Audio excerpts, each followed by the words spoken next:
जून 6 2019 ਨੂੰ Washington DC ਵਿਖੇ Khalistan referendum 2020 rally. ਅੱਜ ਤੋਂ 35 ਵਰੇ ਪਹਿਲਾਂ ਜੂਨ 6 1984 ਨੂੰ ਭਾਰਤੀ ਫੌਜਾਂ ਵੱਲੋਂ ਦਰਬਾਰ ਸਾਹਿਬ ਉੱਤੇ ਕੀਤੇ ਗਏ ਹਮਲੇ ਦਾ ਮੁਕਾਬਲਾ ਕਰਦਿਆਂ ਸੰਤ ਭਿੰਡਰਾਂਵਾਲੇ ਅਤੇ ਸੈਂਕੜੇ ਸਿੰਘਾਂ ਨੇ ਦਿੱਤੀਆਂ ਸ਼ਹਾਦਤਾਂ।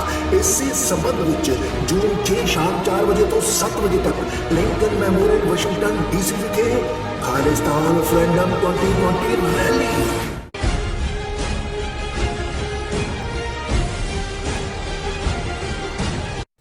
ਦਰਸ਼ਕੋ ਬ੍ਰੇਕ ਤੋਂ ਬਾਅਦ ਤੁਹਾਡਾ ਸਭ ਦਾ ਨਿੱਘਾ ਸਵਾਗਤ ਹੈ। ਅਸੀਂ ਥੋੜੇ ਹੀ ਪਲਾਂ ਵਿੱਚ ਤੁਹਾਡੇ ਜੋ ਮੈਸੇਜ ਸਾਨੂੰ ਮਿਲ ਚੁੱਕੇ ਨੇ ਉਹ ਸ਼ੇਅਰ ਕਰਨ ਜਾ ਰਹੇ ਹਾਂ, ਪਰ ਉਸ ਤੋਂ ਪਹਿਲਾਂ ਅੱਜ ਦਾ ਜੋ ਥਰਡ ਵਾਲਾ ਇਸ਼ੂ ਹੈ ਉਸ ਉੱਪਰ ਆਪਾਂ ਡਾਕਟਰ ਸਾਹਿਬ ਦੇ ਵਿਚਾਰ ਸੁਣਨੇ ਆ। ਔਰ ਤੁਹਾਡੇ ਲਿਖਣ ਲਈ ਤੁਹਾਡਾ ਬਹੁਤ ਬਹੁਤ ਸ਼ੁਕਰੀਆ। ਤੁਸੀਂ ਸਾਡੇ ਨਾਲ ਇਸੇ ਤਰ੍ਹਾਂ ਹੀ ਬਣੇ ਰਹਿਣਾ। ਜੀ ਡਾਕਟਰ ਸਾਹਿਬ ਕੀ ਕਹਿਣਾ ਚਾਹੋਗੇ? ਦੇਖੋ, ਅੱਜ ਜਦੋਂ ਕਿ ਅਸੀਂ 35ਵੀਂ ਘੱਲੂਘਾਰੇ ਦੀ ਦੁਖਦ ਯਾਦ ਦੁਨੀਆ ਭਰ 'ਚ ਮਨਾ ਰਹੇ ਜੀ, ਦੋ ਘਟਨਾਵਾਂ ਇੱਕ ਦਾ ਜ਼ਿਕਰ ਅਸੀਂ ਕਰਕੇ ਹਟੇ ਬਿਲਕੁਲ ਕਿ ਕਿਵੇਂ ਕਸ਼ਮੀਰ ਦੇ ਵਿੱਚ ਕਸ਼ਮੀਰੀ ਪੰਡਤ ਔਰ ਫੌਜ ਲੋਕਲ ਪੁਲਿਸ ਜਿਹੜੀ ਹੈ ਉਹਨਾਂ ਸਿੱਖਾਂ ਦੇ ਉੱਤੇ ਹਮਲਾ ਕਰ ਰਹੀ ਹੈ, ਜਿਹੜੇ ਜੈਨੂਨ ਜਿਨ੍ਹਾਂ ਦੇ ਕੋਲ ਪੇਪਰ ਨੇ, ਅਦਾਲਤ ਨੇ ਕਿਹਾ ਵੀ ਇਹਨਾਂ ਦੇ ਘਰ ਖਾਲੀ ਕਰੋ ਜਿਨ੍ਹਾਂ ਦੇ ਉੱਤੇ ਕਸ਼ਮੀਰੀ ਪੰਡਤ ਕਬਜ਼ਾ ਕਰਕੇ ਬੈਠੇ ਨੇ। ਸੋ ਇੱਕ ਸਿਰਾ ਜਦੋਂ ਇਹ ਕਸ਼ਮੀਰ ਤੋਂ ਕੰਨਿਆ ਕੁਮਾਰੀ ਤੱਕ ਕਹਿੰਦੇ ਨੇ, ਤੇ ਜੇ ਨਾਰਥ ਈਸਟ ਕਹਿਣਾ ਹੋਏ ਤਾਂ ਕਸ਼ਮੀਰ ਤੋਂ ਮੇਘਾਲਿਆ ਤੱਕ। ਜੀ, ਮੇਘਾਲਿਆ ਫਾਈਨਲ ਚੀਨ ਮਿਆਂਮਾਰ ਨਾਲ ਲੱਗਦੇ ਬਾਰਡਰ ਦੇ ਉੱਤੇ ਹੈ। ਔਰ ਪਿਛਲੇ ਵਰੇ ਜਿਹੜਾ ਇੱਕ ਇਸ਼ੂ ਬੜਾ ਡਿਸਕਸ ਹੋਇਆ ਔਰ ਇਸ ਨੂੰ ਦੁਨੀਆ ਭਰ ਦੇ ਵਿੱਚ ਸਿੱਖਾਂ ਨੂੰ ਜਿਹੜਾ ਉਸ ਦੇ ਲਈ ਐਫਰਟ ਵੀ ਕਰਨੇ ਪਏ ਕਿ ਕਿਵੇਂ ਮੇਘਾਲਿਆ ਦੀ ਰਾਜਧਾਨੀ ਸ਼ਿਲੌਂਗ ਦੇ ਵਿੱਚ ਜਿਹੜਾ ਇੱਕ ਇਲਾਕਾ ਜਿਹਨੂੰ ਪੰਜਾਬੀ ਲੇਨ ਕਹਿੰਦੇ ਨੇ, 1863 ਦੇ ਵਿੱਚ ਅੰਗਰੇਜ਼ਾਂ ਨੇ, ਕਿਉਂਕਿ ਉਹ ਸ਼ਿਲੌਂਗ ਬੇਸਿਕਲੀ ਅੰਗਰੇਜ਼ੀ ਛਾਉਣੀ ਸੀ, ਮਾਝੇ ਇਲਾਕੇ ਦੇ ਜਿਹੜੇ ਦਲਿਤ ਸਿੱਖ ਖਾਸ ਤੌਰ ਤੇ ਜਿਹੜੇ ਸਾਫ਼ ਸਫਾਈ ਕਰਦੇ ਨੇ, ਕਿਉਂਕਿ ਉਹਨਾਂ ਜ਼ਮਾਨਿਆਂ 'ਚ ਜੇ ਫਲਸ਼ ਔਰ ਟਾਇਲਟ ਇਹ ਸਿਸਟਮ ਨਹੀਂ ਸੀ ਆਇਆ ਔਰ ਫਿਜ਼ੀਕਲੀ ਜਿਹੜਾ ਐਕਸਕ੍ਰੀਟਾ ਨੂੰ ਚੁੱਕਿਆ ਜਾਂਦਾ ਸੀ ਔਰ ਉਹੀ ਜਿਹੜੇ ਨੇ ਦਲਿਤ ਭਾਈਚਾਰਾ ਉਹਨਾਂ ਦੇ ਕਰਦਾ ਸੀ। ਸੋ ਉਹ ਭਰਤੀ ਕਰਕੇ ਲਗਾਏ ਔਰ ਉੱਥੇ ਕਿਉਂਕਿ ਛਾਉਣੀ ਦੇ ਨੇੜੇ ਹੀ ਉਹਨਾਂ ਨੂੰ, ਸੋ ਜਿਹੜਾ ਅੱਜ ਪੰਜਾਬੀ ਲੇਨ ਹੈ ਇੱਥੇ ਉਹ ਉਹਨਾਂ ਨੂੰ ਆਬਾਦ ਕੀਤਾ। ਹੁਣ ਉਹਨਾਂ ਦੀਆਂ 1863 ਤੋਂ ਅਸੀਂ ਦੇਖੀਏ ਵੀ ਹੁਣ 150 ਸਾਲ ਹੋ ਗਿਆ। ਸੋ ਆਲਮੋਸਟ ਜਿਹੜੀਆਂ ਨੇ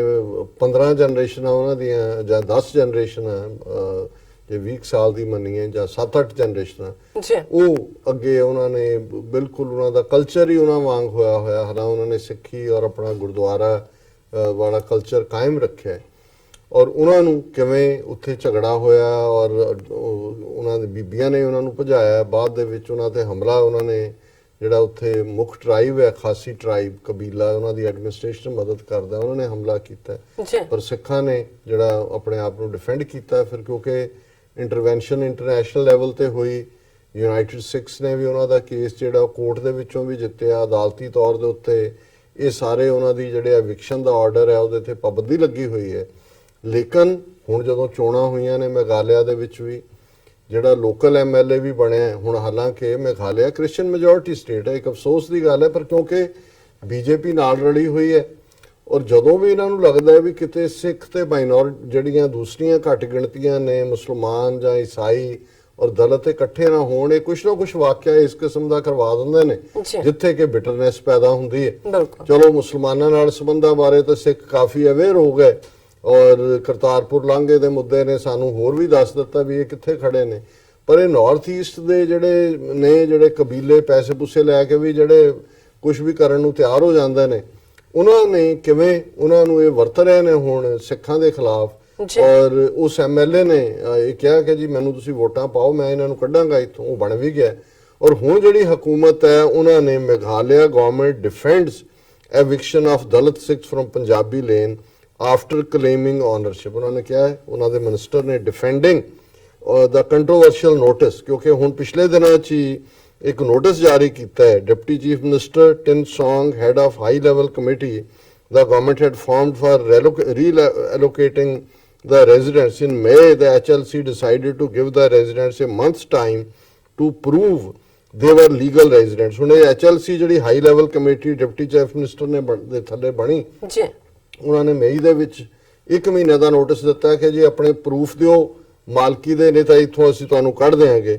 ਔਰ ਟਾਈਮ ਟੂ ਫਿਰ it instructed the SMB to create an inventory of properties belonging to the residents who filed an attempt to conduct the survey leading to the notice। ਉਹਨਾਂ ਨੇ ਕਿਹਾ ਜੀ ਇਹਨਾਂ ਦਾ ਬਣਾਓ ਵੀ ਕਿਹੜੇ ਨੇ ਜਿਹੜੇ ਨੋਟਿਸ ਤੋਂ ਬਾਅਦ ਜਿਹੜੇ ਜਿਨ੍ਹਾਂ ਨੇ ਰਜਿਸਟ ਕੀਤਾ, ਇਹਨਾਂ ਦਾ ਪ੍ਰਾਪਰਟੀ ਦਾ ਹਿਸਾਬ ਕਿਤਾਬ ਬਣਾਓ, ਇਹਨਾਂ ਨੂੰ ਲੈਵਲ ਕਰੋ।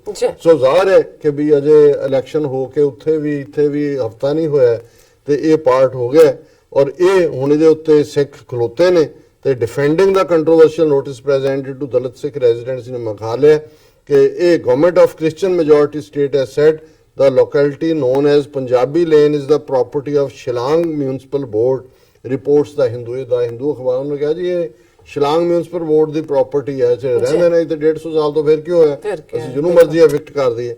The locality also known as Sweepers Lane or them was rocked by communal violence last year and paramilitary forces were deployed in area. So strong is the sentiment against the Dalit Sikhs that during the assembly election the winning candidate from North Shillong constituency ਉਹਦਾ ਨਾਂ ਹੈ allegedly promised to evict them from an area। ਉਹ ਜਿੱਤੇ ਆਏ ਦੇ ਉੱਤੇ ਕਿ ਜੀ ਅਸੀਂ ਇੱਥੋਂ ਕੱਢਾਂਗੇ। ਫਿਰ ਉਹਨਾਂ ਦੀ ਸਾਰੀ ਹਿਸਟਰੀ ਹੈ ਕਿ ਕਿਵੇਂ ਜਿਹੜਾ the Dalit Sikhs were brought to the region by British for manual scavenging work after Northeast fell to their control, while the Meghalaya government said that the land belonged to SMB since an agreement in 1954 with local tribal chieftain। The residents of Punjabi Lane claim that local head of Millennium Village had given them the piece of land in 1863। 1863 ਤੋਂ ਸਿੱਖ ਉੱਥੇ ਵਸੇ ਹੋਏ ਨੇ to settle there permanently after an agreement between the Raja of Malayalam and the British administration was reached। ਫਿਰ ਅਸੀਂ ਦੇਖਦੇ ਹਾਂ ਕਿ 1970 ਚ ਐਡਮਿਨਿਸਟ੍ਰੇਸ਼ਨ ਨੇ ਇਹ ਸ਼ੁਰੂਆਤੀ ਕਾਰਵਾਈਆਂ ਕੀਤੀਆਂ ਕਿ ਵੀ ਇਹਨਾਂ ਨੂੰ ਇੱਥੋਂ ਕੱਢੋ ਕਿਉਂਕਿ ਉਹ ਜ਼ਮੀਨਾਂ ਹੁਣ ਮਾਰਕੀਟ ਦੇ ਨਾਲ ਲੱਗਦੀਆਂ ਨੇ, ਬਹੁਤ ਕਰੋੜਾਂ ਦੀਆਂ ਜ਼ਮੀਨਾਂ ਨੇ। ਔਰ ਬੀਜੇਪੀ ਇਹ ਮੈਸੇਜ ਵੀ ਦੇਣਾ ਚਾਹੁੰਦੀ ਹੈ ਸਿੱਖਾਂ ਨੂੰ ਕਿ ਤੁਹਾਨੂੰ ਅਸੀਂ ਕਿਤੇ ਵੀ ਜਿਹੜਾ ਉਹ ਟਿਕਣ ਨਹੀਂ ਦੇਵਾਂਗੇ।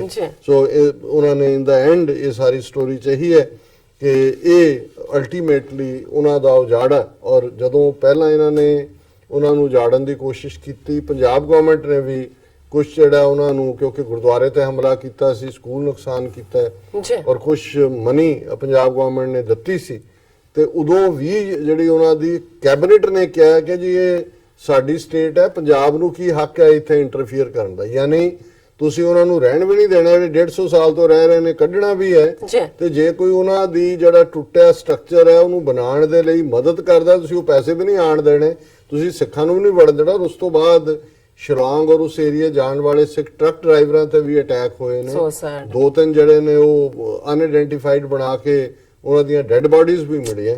ਸੋ ਕੁੱਲ ਮਿਲਾ ਕੇ ਇਹ ਸਾਨੂੰ 35th ਐਨੀਵਰਸਰੀ ਤੇ ਜਿਹੜਾ ਇਹਨਾਂ ਨੂੰ ਲੱਗਦਾ ਕਿ ਜੀ ਬੀਜੇਪੀ ਨੇ ਕਾਂਗਰਸ ਨੇ ਤੇ ਆ ਕੀਤਾ ਸੀ ਨਵੰਬਰ 84, ਬੀਜੇਪੀ ਦਾ ਇਹ ਕਰ ਰਹੀ ਦੋਨੋਂ ਘਟਨਾਵਾਂ ਦੇਖ ਲਓ, ਇੱਕ ਪਾਸੇ ਸ੍ਰੀਨਗਰ ਹੈ, ਦੂਸਰੇ ਪਾਸੇ ਮੇਘਾਲਿਆ ਕਿ ਵੀ ਸਿੱਖਾਂ ਨੂੰ ਇੱਥੋਂ ਵੀ ਜਿਹੜਾ ਹੈ ਉਹ ਕੱਢ ਕੇ ਜ਼ਲੀਲ ਕਰਨ ਦੀ ਜਿਹੜੀ ਹੈ ਫਰਦਰ ਏਜੰਡੇ ਦੇ ਉੱਤੇ ਉਹਨਾਂ ਨੇ ਅਜੇ ਹਫਤਾ ਹੋਇਆ ਇਹਨਾਂ ਨੂੰ ਜਿਹੜਾ ਉਹ ਆਫਿਸ ਸੰਭਾਲਿਆ। ਜੀ ਡਾਕਟਰ ਸਾਹਿਬ ਬਿਲਕੁਲ।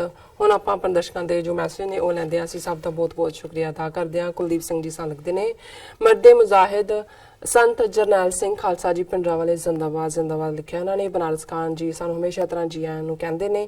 ਕੁਲਵਿੰਦਰ ਸਿੰਘ ਜੀ ਸਾਨੂੰ ਲਿਖਦੇ ਨੇ, ਜੰਗ ਜਿੱਤਾਂਗੇ ਜ਼ਰੂਰ, ਜੰਗ ਜਾਰੀ ਹੈ। ਭਾਈ ਗੁਰਮੀਤ ਸਿੰਘ ਬੱਬਰ ਜੀ ਸਾਨੂੰ ਲਿਖਦੇ ਨੇ, ਖਾਲਸਾ ਗੱਜੇ ਲੰਡੀ ਬੁੱਚੀ ਭੱਜੇ, ਭੱਜ ਭੱਜ ਕੰਧਾਂ ਵਿੱਚ ਵੱਜੇ, ਭਜਦੇ ਨੂੰ ਰਾਹ ਨਾ ਲੱਭੇ, ਸੰਤ ਗਿਆਨੀ ਜਰਨੈਲ ਸਿੰਘ ਖਾਲਸਾ ਜੀ ਪਿੰਡਰਾਂ ਵਾਲੇ, ਸੰਤਾਂ ਦੇ ਮਨ ਨੂੰ ਭਾਵੇ ਨਿਹਾਲ ਹੋ ਜਾਵੇ ਸੱਚੇ ਅਕਾਲ। ਸ਼ੁਕਰੀਆ ਵੀਰ ਗੁਰਮੀਤ ਸਿੰਘ ਜੀ। ਜੀ ਕੁਲਦੀਪ ਸਿੰਘ ਜੀ ਸਾਨੂੰ ਫਤਿਹ ਬੁਲਾਉਂਦੇ ਨੇ, ਦਲਬੀਰ ਸਿੰਘ ਜੀ ਸਾਨੂੰ ਫਤਿਹ ਬੁਲਾਉਂਦੇ ਨੇ, ਭੁਪਿੰਦਰ ਸਿੰਘ ਜੀ ਫਤਿਹ ਬੁਲਾਉਂਦੇ ਨੇ। ਕੁਲਦੀਪ ਸਿੰਘ ਕਹਿੰਦੇ ਨੇ ਕਿ ਪ੍ਰਣਾਮ ਸ਼ਹੀਦਾਂ ਨੂੰ, ਔਰ ਦਲਬੀਰ ਸਿੰਘ ਜੀ 2020 ਖਾਲਸਾ ਜ਼ਿੰਦਾਬਾਦ ਕਹਿੰਦੇ ਨੇ। ਭੁਪਿੰਦਰ ਸਿੰਘ ਜੀ ਸਾਨੂੰ ਕਹਿੰਦੇ ਨੇ, ਡਾਕਟਰ ਸਾਹਿਬ ਸੰਤ ਪਿੰਡਰਾਂ ਵਾਲੇ ਮਹਾਨ ਸਿੱਖ ਹੀ ਨਹੀਂ 20ਵੀਂ ਸਦੀ ਦੇ ਮਹਾਨ ਸ਼ਖਸੀਅਤ ਤੇ ਮਨੁੱਖਤਾ ਦੇ ਰਾਖੇ ਹੋ ਨਿਬੜੇ। ਦਲਬੀਰ ਸਿੰਘ ਸਾਨੂੰ ਫਤਿਹ ਬੁਲਾਉਂਦੇ ਨੇ। ਭਾਈ ਗੁਰਮੀਤ ਸਿੰਘ ਬੱਬਰ ਜੀ ਸਾਨੂੰ ਲਿਖਦੇ ਨੇ, ਖਾਲਸਾ ਖੁਦ ਖੁਦਾ ਇਹ ਈਨ ਨਾ ਮੰਨੇ ਕਿਸੇ ਦੀ, ਬਿਨ ਸੱਚੇ ਪਾਤਸ਼ਾਹ ਖਾਲਸਾ ਬਾਗੀ ਜਾਂ ਬਾਦਸ਼ਾਹ ਖਾਲਸਾ ਜ਼ਿੰਦਾਬਾਦ ਉਹਨਾਂ ਨੇ ਕਿਹਾ। ਰਣਜੋਤ ਸਿੰਘ ਸਾਨੂੰ ਫਤਿਹ ਬੁਲਾਉਂਦੇ ਨੇ। ਭੁਪਿੰਦਰ ਸਿੰਘ ਜੀ ਸਾਨੂੰ ਲਿਖਦੇ ਨੇ, ਖਾਲਸਾ ਜ਼ਿੰਦਾਬਾਦ 2020 ਜ਼ਿੰਦਾਬਾਦ ਉਹਨਾਂ ਨੇ ਲਿਖਿਆ।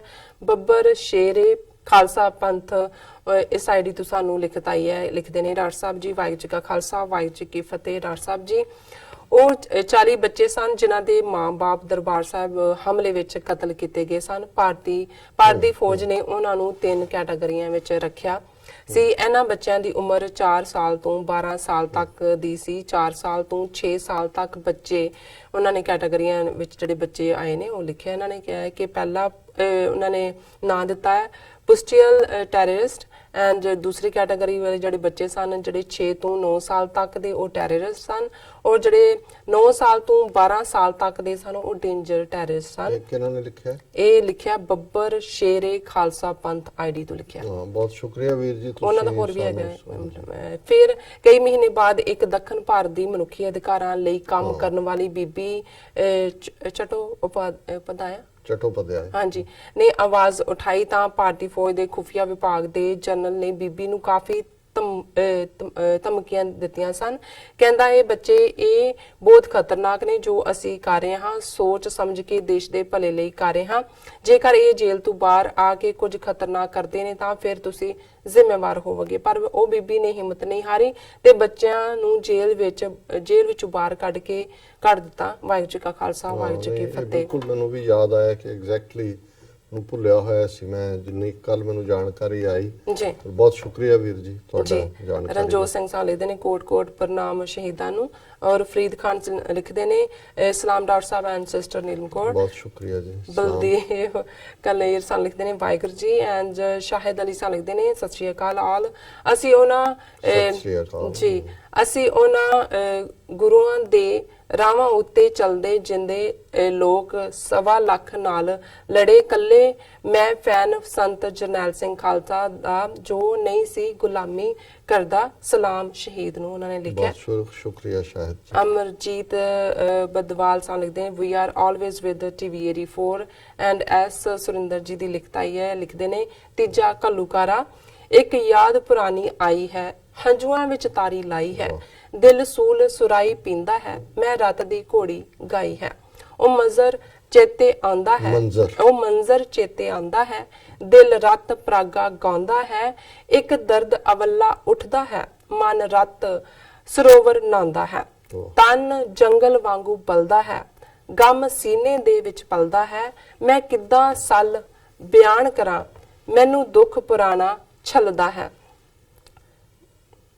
ਹਾਂਜੀ ਨਜ਼ਮਾਂ ਵਿੱਚ ਦੁੱਖ ਪਰਾਉਂਦਾ ਹਾਂ, ਮੈਂ ਦੁਖਤੀ ਰੰਗ ਨੂੰ ਛੋਂਦਾ ਹਾਂ, ਮੈਂ ਮਕਤਲ ਦੇ ਵਿੱਚ ਬੈਠਾ ਹਾਂ, ਮੈਂ ਵਿੱਚ ਪ੍ਰਕਰਮਾ ਪਾਉਂਦਾ ਹਾਂ।